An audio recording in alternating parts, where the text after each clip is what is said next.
Telecast. Hi, I'm Justin Crosby, and welcome to the final telecast of 2023. My guest this week is an old friend of Telecast, Evan Shapiro. Welcome back to Telecast, Evan. How are you doing? I'm doing well. You've had some health challenges. We're hoping that you're okay, right? And you're fit and healthy for 2024.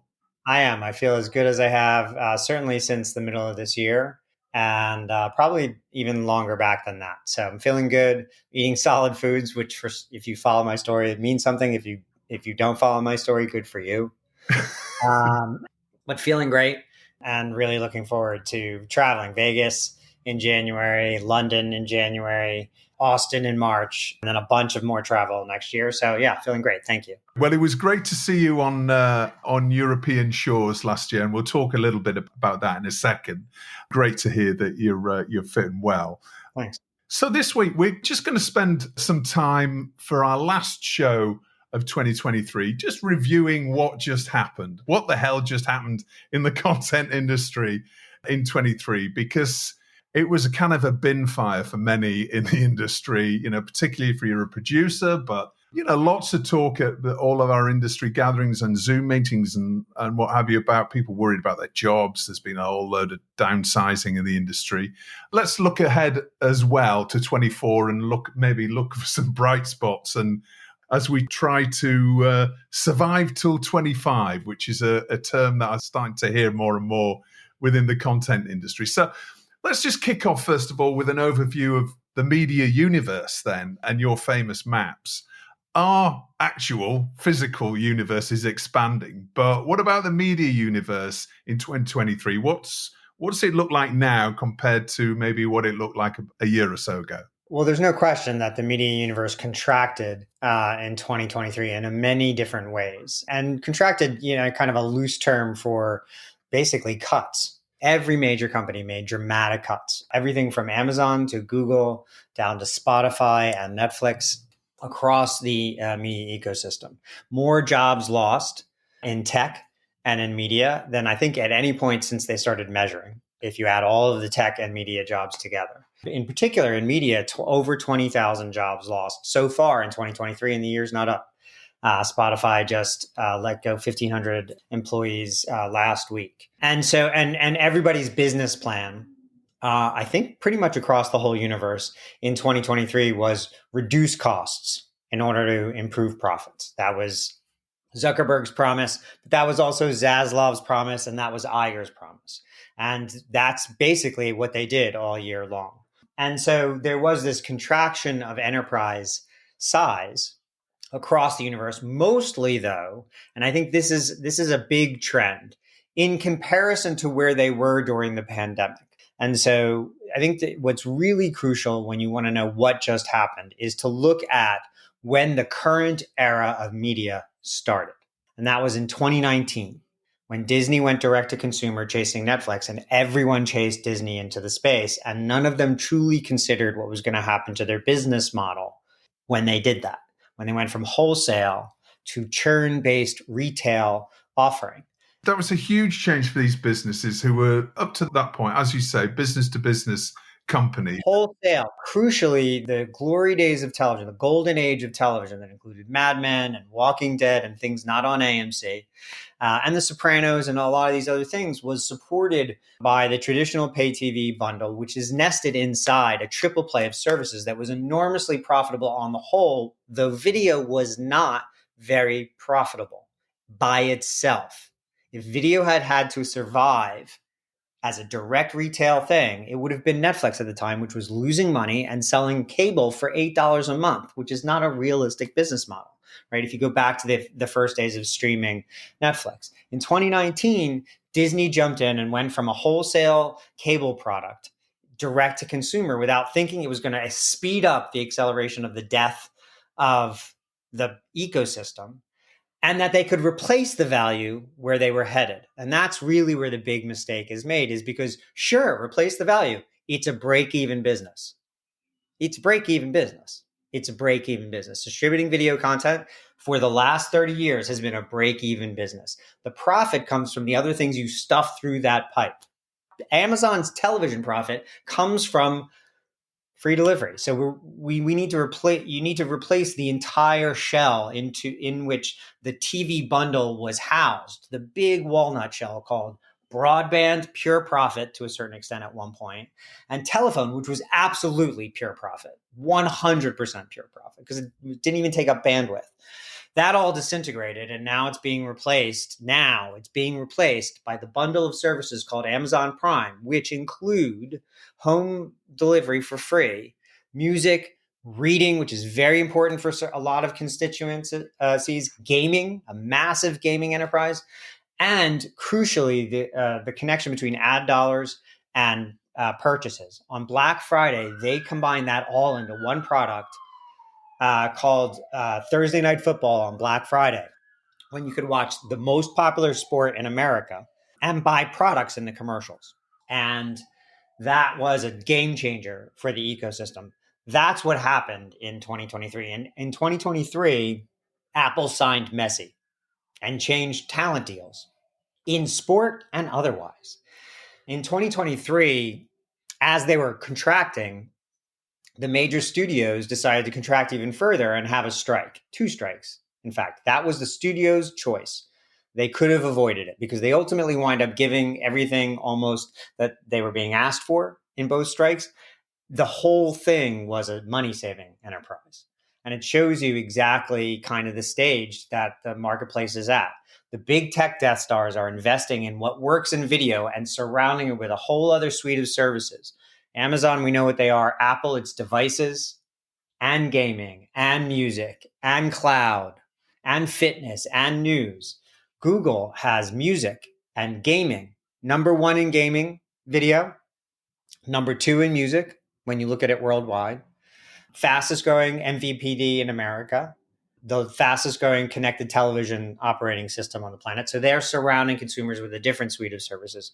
And then in traditional media, you have people who ran a strike to save money, and their entire business plan to grow is by cutting, which when you look at what happened in 2023, the revenues have stopped growing and they're still cutting. I don't think that portends for anything other than sales in 2024. But you asked what happened in 2023. That's my recap. Right. One last thing, what happened in 2023. Advertising, all of advertising had already changed. Television advertising changed for good in 2023. And that was when money came out of the upfront and moved into scatter, moved away from brand and into performance. More of it moved off of traditional television and onto CTV. YouTube became a majority CTV platform. And that Amazon thing happened, and Apple signed Messi, and we continue to see what's happening on the connected television. When connected television becomes an extension of digital media, which it's already doing, YouTube is the number 1 channel on connected televisions worldwide. And the type of performance marketing return on ad spend that you see in digital media is going to invade the television world. So television advertising is going to be majority other than traditional starting next year. And next year's NewFront and Upfront are going to combine into making measurement very different. 24 months from now, measurement will be very different from what it is today. And that started with the NewFront and Upfront of 2023. And that's about time, right? Because it's always these huge sums changing hands, and the measurement conversation has been going on for years, right? It's the old paradigm. Half of my marketing is working. I just don't know which half, right? That's John Wanamaker, yes. Yeah. And that was said almost a century ago. And that's how outdated that thinking is. And there's a bunch of people in the advertising economy who think programmatic is tech. And that's naive and adorable. In reality, we're moving to an era where my first party data should drive my marketing. So if I'm Nike or I'm Procter & Gamble, I have an enormous amount of data on my consumers. First party data they've given me. I should be able to create a marketing campaign on any platform on the face of the earth, and crucially across all platforms on the face of the earth, using that data as the media plan. These are my buyers, not my most likely buyers. These are my buyers. Yeah. Now let's create a very trackable but completely private universe of media where I talk to my consumers until they do exactly what I want them to do, whether that's adore the brand more or buy my shit. But that's the era we're about to go into. There's not going to be a replacement, necessarily a single replacement currency for Nielsen. There will be several currencies that replace Nielsen. iSpot, VideoAmp, tons of others, right? But what's crucial is you understand what the measurement currency is going to be, and that's going to be business outcomes. Whether that's I want them to love my brand more, but I need to be able to demonstrate that through certain actions, or I want them to put this fucking thing in their cart. It's all going to begin with my most passionate community, and then I'm going to build my plan on that. Companies who can't take that type of advertising will fail. That's Disney. That's Paramount. That's Fox. That's Comcast. I mean, they kind of can do it, but not the way Google. 59% of America's advertising, not digital advertising, advertising goes to 3 companies: Meta, Google, and Amazon. That's not going to get less true in 2024. It's going to get more true in 2024. Except maybe you might to see Microsoft and Apple join that triopoly that's currently there. It's going to take them a long time. Just to put that in perspective, TikTok does about 6 or 7%. The new era that we're in, that started in 2019, I call the user-centric era. I started that before and I didn't get to it. We ceded control to them when Disney decided to go direct to consumer and live with churn. Yeah.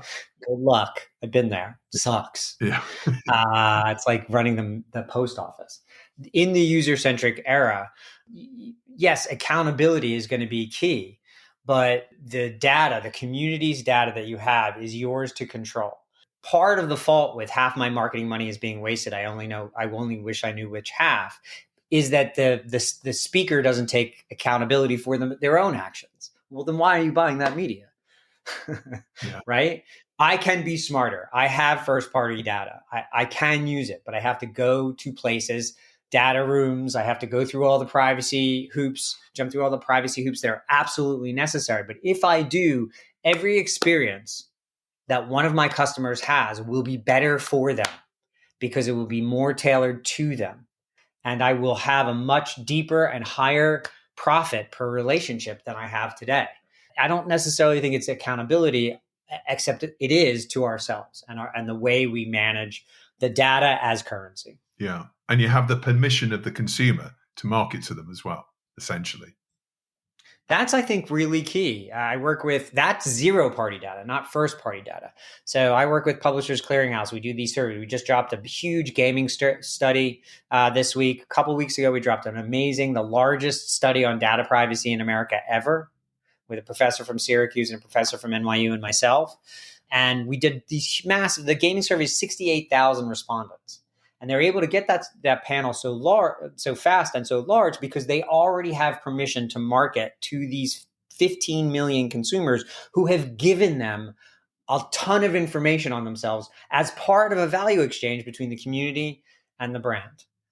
That's where we're headed. Zero party permission marketing data is going to be incredibly valuable. Well, I think all businesses need to think about that, don't they? In terms of, if you're getting an email open rate of whatever the industry average, I know it's tiny. It's something stupid like, it's like less than a tenth of, it is 5% or something, maybe even than that, right? I don't think it's that much. Yeah. I think 2 to 3% is probably the average. Yeah. And then, and that goes down over time, right? The other thing is, like, what are you doing with that data now that you have the yeses and nos is all valuable data for you? It can make everything else you do that much smarter and that much more efficient. To put this back to television, HBO Max can't compete with Instagram on video ads. They can't. And that's not HBO Max's fault. That's traditional media's fault. That's actually the fault of the CTV community itself right now, because there is no universal source of truth from a data standpoint, because the various constituents are holding their data in silos and hoarding it for themselves. Certainly Amazon, Google, and Meta have no incentive to share their data or access to their black box machine learning performance marketing arsenal, because it just makes them so much money. So we have to be responsible for managing our own campaigns by starting with the constituencies that we already have. Well, talking about more traditional, I'll say more traditional, sort of maybe a different way of distribution that we've seen this year has been fast, and there's been I think probably a bit of a overblown kind of hullabaloo around fast. Yes, it's great. Lots of distribution companies have launched all these fast channels on all these platforms all around the world, but discoverability, are they really making money on this? Again, these are distribution companies going direct to consumer. I get the feeling that there's lots of channels being launched and then they just left and just relying on people to discover them, right? Out of the hundreds and thousands that there are out there. Until Fast starts to commission original content and become a proper kind of network of its own right, it's just a new sort of shelf for content to sit on. It just means that consumers can get to it. Is that how you see it? I think 2023. So 2 years ago, I wrote this piece that predicted the televisioning of fast. And what's happened in the last 2 years is that's what's happened. So you now have a collection of channels out there that they're not just launching stuff anymore. In fact, if anything, there's a culling happening. There are new things launching, but they're very different from the things that are leaving. And what you have now in fast are a couple of conglomerates: Amazon, Samsung, Paramount, Fox, and Roku, really controlling the majority of the voice, especially in the United States. Roku is obviously enormous, but globally speaking, those are the players that are controlling most of the fast ecosystem. They are commissioning originals, by the way. Roku Channel makes a tremendous amount of original content. A lot of it is derivative of IP that they already have in great volume. So Great British Baking, they've done exclusives there. But they made a movie with Harry Potter and Weird Al Yankovic, Daniel Radcliffe and Weird Al. And they've done a ton of other stuff as well. Freevee just got an Emmy nomination for Best Comedy for a really great show called Jury Duty. So there are originals being produced there. And the big players are going to do very well. Pluto is doing very well. Tubi is doing very well. They'll really, two of the bright spots at those larger at Fox. Tubi is the only bright spot. Paramount, there's other things going on, but Pluto is one of the brightest spots. They're doing quite well. Freevee's, I imagine, doing well, but their criteria is different because they're part of Amazon, right? So a much larger ecosystem there. So you have those folks. And then you have Disney and Disco Brothers and the rest, right? And they're in the process of basically building channels by licensing content to these other players to a certain extent. It's really just additional money on sunk costs. So it is found money for them. And then you have the amateurs who are being kind of shoved out of the ecosystem now in fast, let's be honest. And then you have these mid-level players like Vivo. And by mid-level, I mean by size of company, not by size of presence on platform. Vivo is a monster on fast. Tastemade is a monster on fast. Yeah. Crackle is a monster on fast. Gusto is a monster on fast. So you've got these collections of channels. Pocket Watch, which is kids. World Poker Tour does incredibly well on fast. And then you've got single IP channels like Bob Ross and things like that. So there is a collection of kind of rerundom that is happening there and catch-updom that's there. But also don't sleep on the fact that there are a number of really good, who they used to be pure YouTube folk, who are now making equal money in fast as they were making on YouTube, as they are in YouTube. And that's saying a lot because they're making a lot of money on YouTube. Yeah. Let me veer into a kind of side point on that, which is if you're programming for this screen and your entire plan is fast, you are fucked. Note, the people I said were going to make money do a lot of other things beyond fast. But crucially, for the Tastemades and this big, fast, but small company success stories, they treat their YouTube presence and their fast presence as part of a larger continuum. And they're programming both on a regular basis. And they're making real money in both places. For many people, YouTube is going to be the larger revenue driver than fast. I'm not saying don't do fast, but don't sleep on YouTube. YouTube is the largest channel on television, but it's with other people's content. Other than NFL Sunday Ticket, they don't really own all that much. It's all driven by publishers. So don't look at either fast or YouTube as a standalone product. Look at them as a holistic, unified, connected television strategy, which should also include pay TV and virtual pay TV and AVOD and TVOD and the rest of the continuum. And this plays into what you talked about at a MIPCOM. It was actually MIP TV, I think, when you talked about the yes and approach. It's all about IP and actually looking at all the different branches, all the different opportunities out there to make money through your IP, as opposed to just going the one traditional route. You made a plea to the industry to think about that. So I started that there with yes and, right? And then at MIPCOM at the FAST Summit, I talked about a unified CTV strategy, which is yes and, yes and, yes and, yes and, yes and. FAST and YouTube channels, by the way, and pay TV and AVOD and SVAD, SVOD with ads. You should have a holistic, CTV strategy, which ultimately should also include games to a certain extent. And that's true for all video. There's I think a move to bifurcate the video experience into vertical and mobile, short form, and horizontal premium on no matter what device you're watching it. If you're watching it in 16:9, it's a premium experience. If you're watching it in 9:16, it's social video, and it's usually short form. Even TikTok is getting into horizontal long form content, 15 minutes or more, perhaps. You have to have a universal video strategy, understand what you're using each experience for, and what's the monetization strategy around each one. But crucially, how do you maintain the relationship with your end user across all of those experiences? Yeah. And guess what? This year has seen the emergence of AI, and that's just at the right time for you to be able to, approach all of those different platforms and ways to cut your content and present your content at the click of the button, right? Yeah, crucially, I think that's a really good point, which is I think, Gen AI is going to steal all our jobs, or it can version all of your content for all of these places appropriately with your management, because people who write AI are going to get rich. People who know how to manage AI are actually going to do quite well too, because it's only as good as the information you're feeding it at the end of the day. Yeah. And so the more information and the more articulate and more clear the information is that you're feeding your monster, the more accurate the monster is when it carves out a hedge for you. I think in particular, reversioning video and promos and schedules to optimize based on information that's coming in real time. We're already doing that with ads, right? We should be able to do that with content as well. Let's look at subscription and SVODs then. So in particular, Netflix. Netflix has had a bit of a mixed year. I mean, they announced that they'd bolstered their numbers through cutting down on password sharing and various other sort of approaches, obviously slightly less commissioning as well. How would you think the year has panned out for Netflix? I mean, they've had a very good year from I anticipated that they would lose far more customers through the password sharing than they have. You have to keep an eye on that, but their churn is by far lower than everybody else's.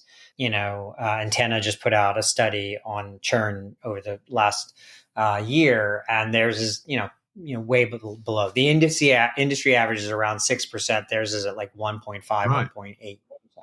That purely can't be down to password sharing. Is that what about the advertising opportunities that they? No, that's the thing is that's the ironic thing is that's almost all purely paid users. I would say probably over 95% of that is purely paid users, and I think it's actually a higher percentage than that. If I had to be, I mean, do you know anybody who's used Netflix with ads?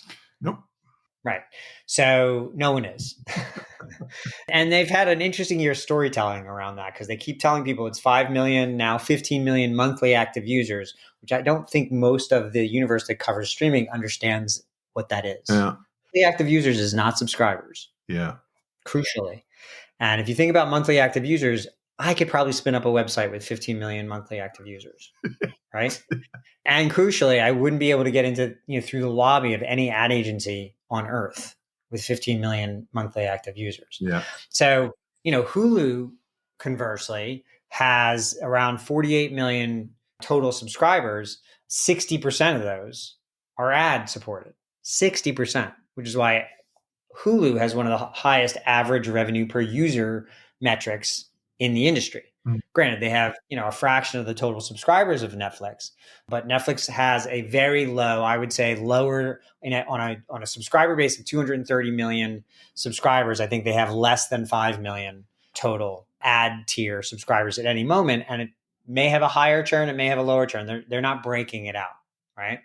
And they changed over their entire executive team who runs ad sales there to an executive who's never worked in advertising before. So they had a really good year from a subscriber standpoint. From a cash flow standpoint, they're doing quite well. But from a growth standpoint, we'll see. Where is new growth going to come from long term? So let's say churn stays at a historic low that it is right now. Even then, the growth is going to slow as to new subscribers they can add. Now, if they can swap them for ad tier subscribers, that average revenue per user is going to go up. That's why the Hulu model. But they have to build a real ad tier product. And I don't see that happening in the next 24 months. And so at that point, you have to wonder what's next for them. Yeah. That brings us to the bundling idea that we discussed before, which is like in my mind, they've dabbled in gaming, they've dabbled in audio. Netflix right now could really get into the ad business if they bought Spotify. And they could buy Spotify. And crucially, Spotify's ad business needs a shot in the arm as well. Also, those two combined products would be a really interesting way to take on Apple and Amazon and Google. I think there are new ways to think about these businesses that I think you're going to start to see in the year ahead. 2024, I think, will be the year of interesting partnerships to kind of emulate what Paramount and Walmart did, and what Hulu and Spotify have been doing for a while, and what Roku and DoorDash are doing, and what Roku and Shopify are doing, and what Amazon and TikTok and Instagram are doing together. So I think you're going to see a tremendous number of new ways of innovating companies through partnerships or through mergers and acquisitions. My great fear for media would be that TV keeps buying TV, which will only create a single voice in television at some point, that, Spotify doesn't find a good home to land in, because I don't think that they can take on Apple, Amazon, and Google by themselves.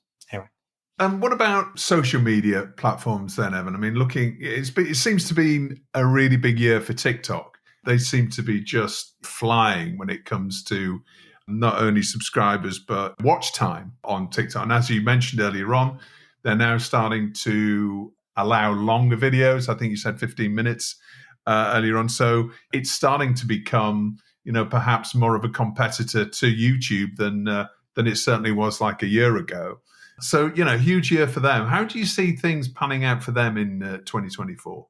Well, it's interesting because they're doing a stock buyback right now at a lower valuation, or about the same valuation that it did a year ago, but lower than they had been. And I think that's a signal that they think they're going to have issues with the US government and probably European governments over a long time. I think you have to take their word for it. So I do think that's going to cap certain elements of that company. The talent that they'll be able to attract, I don't hear it's a wonderful place to work. And so I think part of that is the kind of weird ownership structure that they currently have. I think it creates a bit of an ambiguity depending on who's president of the United States and who's running the EU, frankly. Yeah. And I don't think ambiguity is not great typically for business. Yeah, they're big, but they're still 6 or 7% compared to Google's, 30%, and Meta's 20 some odd percent, and Amazon's growing double-digit percentage. And I do think short form video, I think that a 9:16 mobile first video is going to be sold at a depreciated CPM or cost per action than is connected television. I think that this is seen as a more premium environment, more content safe environment. And crucially, it's a higher attention span environment. Yes, they're staying for long times here, but how am I also watching television? What else am I doing? There's a reason why TikTok, I wrote a piece on this last week. There's a reason why TikTok wants to become YouTube now. Okay. And what's that? More advertising dollars. They feel like they're reaching their cap as far as ad dollars and revenues will go, that it's going to be hard for them to expand in the US through sale, because I think they're going to have a hard time finding a buyer, given the political environment here. And so right now, when you look at what they're up to, where they're putting most of their resources, it's into shopping to take on Amazon. Yeah. And it's into horizontal and long form video. They're putting all their user creator funds into 15-minute videos.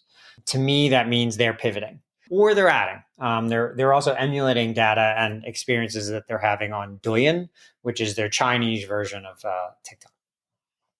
How about Mr. Beast then? Now, Mr. Beast has made headlines this year and made some extraordinary clips, and I think he seems to break records every sort of couple of months with the number of views and the speed of views that he's been having on YouTube. Do you think the creator economy is set to move ahead again in 2024? It's had a remarkable year in terms of the number of brands that are working with creators and just the success of a whole load of new generation of creators. Do you expect the same to be of 2024, only more so? I think there's this misperception around what the creator economy is. So first of all, what we call the creator economy, or as Goldman Sachs defines it, they size as $250 billion business this year, growing to $500 billion business by the end of this decade. Yeah. So it's enormous. It's $250 billion, right?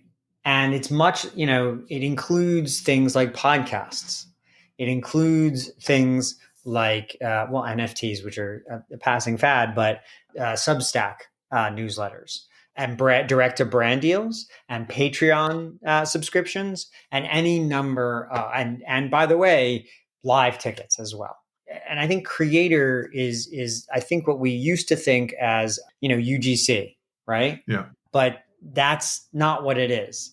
Everybody who's truly a creator, who makes a living as a creator, is a professional content creator. So that is seen as professional content by the audiences. And this is really key, definitely by the advertisers. Most advertisers now see creator-led and Hollywood-led or professionally led content as the same thing. And audiences do as well. And the money is moving back and forth between them very easily. So Mr. Beast is worth $1.5 billion because he sells shit, but he does it in a premium, horizontal, on YouTube, on connected televisions mostly, environment, a premium environment.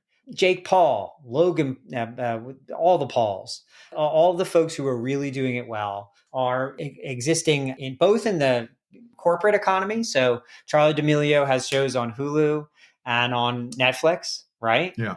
But she's her own ecosystem, and her relationship with her audience is the engine of commerce in her enterprise. That's a creator-led business, right? Mr. Beast is a creator-led business. The Paul brothers each make, together make almost $100 million a year through all their products, right? That's a creator. But then go into the fashion pages of YouTube and look at all the product lines that are being sold. That's all extensions of the creator economy. So I see it as a community-led economy, and I also don't think it's exclusive to creators. I think brands can live there. It means going direct to a community, offering them value, usually content-based or intellectual property-based. But crucially, these are cults. Sometimes they're huge, sometimes they're small, and you charge in different ways. But half of the value in the media ecosystem over the next 25 years is going to come from some combination of the community economy. Now, think about the companies that I include in there. Twitch is a community economy platform. TikTok is a community economy platform. Instagram is a community economy platform. Is it owned by the community? It is not. Does the community use it to distribute its content and make a living? 100%. And that's where the two sides will intersect, corporate and creator. But the value that's generated by the creator and community economy is going to be, I think, on equal footing to that in most other media. I think there's going to be a decent amount of M&A next year. there's any number of different ways. There are ways that are interesting to me, and then there'll be ways that are interesting to people who work inside these enterprises. I mean, I think gaming is ripe for more continued consolidation now that Activision is at Microsoft. So I wouldn't be surprised to see Sony, make some acquisitions there. Nintendo doesn't really buy stuff all that much, but who knows? And then you have these other, Tencent. And some other players out there who I think might consider making consolidation happen. I think crucially, though, you have the case that Google lost against Epic this year, and that's going to continue into next year. And so I do think what's demonstrated there is if you can have leverage in the marketplace, you can get things done. So I think you'll see some mergers in gaming. I think you'll see some mergers and acquisitions in video and in television. I think Warner Brothers Discovery is being priced for sale. I think Paramount is in negotiations for that right now. I think Fox, who knows? I mean, obviously it's a family-run business, but Rupert is out of it. I can't imagine Lachlan wants to deal with all these strikes and all this other bullshit. So look for that to be available and out there. I think, as I've said before, I can't see, given the interesting year that Spotify had, in particular, really good subscriber and user growth. They actually had their first profitable quarter in forever. 30 days after they announced their first profitable quarter in forever, they let go of 1,500 more employees, their third layoff this year. That's 17%, but combined, we're talking about more than 20% of their workforce in the past year. And this is after a couple of really, really interestingly placed investments in podcasting, investing more into the podcasting ecosystem than the podcasting ecosystem ever puts back out. And then the CFO leaves, and 1,500 layoffs. And perhaps there won't be more next year, but that feels like a company that belongs as part of a larger entity of offerings. The way YouTube Music is, the way Amazon Music is, the way Apple, all the other major competitors in the space are part of a suite of products that do not ask the audio business to be enormously profitable unto itself. Yeah. Wonder why that is. Maybe it's because it's not a profitable business. Yeah. And I think Spotify's 17 years in existence. Go back and look at the whole thing. It's a great story from a growth perspective, from a user-based and revenue-based growth perspective. But as a profitable, sustainable venture unto itself, I don't know. Anyway, I think they're ripe for acquisition next year. I think that's something that gets kicked around. Certainly, I would look to see them partner with people in interesting ways to grow their ad business faster than it's growing and find a way to reduce costs. I don't know how they do that. And what about you, Evan, for 2024? What's on the horizon for you? What's the big things that you're going to be focusing on? Are you going to be traveling as much as you did this year? Yeah, I'm going to CES in Vegas in early January. So look me up if you're going to be there. I'm then doing a bunch of stuff in New York. I'm going to London to speak again to the Royal Television Society because once was not enough. I did it in September, and they invited me back for a panel and a keynote speech of some sorts. So that'll be fun. You're looking for that knighthood. I don't think Jews from New York can get a knighthood. In March, I have 2 events at South by Southwest, one with Future Media Hubs and another with some friends doing an AI panel, interestingly enough. And then in May, I'm hosting a conference called Streaming Media NYC right here in New York City. And it's at the Intercontinental Hotel. It's going to be very cool. So I got a lot of plans coming up for next year. But between now and then, next week, I'm going to drop a list of predictions for 2024 on my newsletter, Media War and Peace. And then I'm going to get some rest, watch some movies, enjoy the holidays with my family, and get ready for 2024. All right. Very cool. Well, we'll put a link in the episode description to Media War and Peace so you can subscribe to that and have a look at Evan's predictions next week. Listen, thanks for joining us, Evan. It's been great to speak to you as ever. Always great to hear your insights and your viewpoints. Some fascinating stuff in there. I'm sure our audience will really enjoy that. And we'll see you on the road, I'm sure. I'm hoping to get to South by Southwest myself, so maybe I'll catch you there. But yeah, let us know. Yeah, great to speak to you. Thanks a lot. Have a great holiday season. Get your feet up. Enjoy your time with your family, and we'll see you bright and fresh in 2024 in London. You too. Well, that's it for this week's show, and indeed for Telecast in 2023. Thanks so much for sticking with us across 40 episodes this year. Whether you're listening to the show or coming to our events, I really appreciate your support. And thanks also to our commercial partners and sponsors this year. We've got a really big year ahead for the show, so we're hoping to work with even more partners in 2024 as we grow and continue our mission to bring something new and different to the content industry community through our media and events.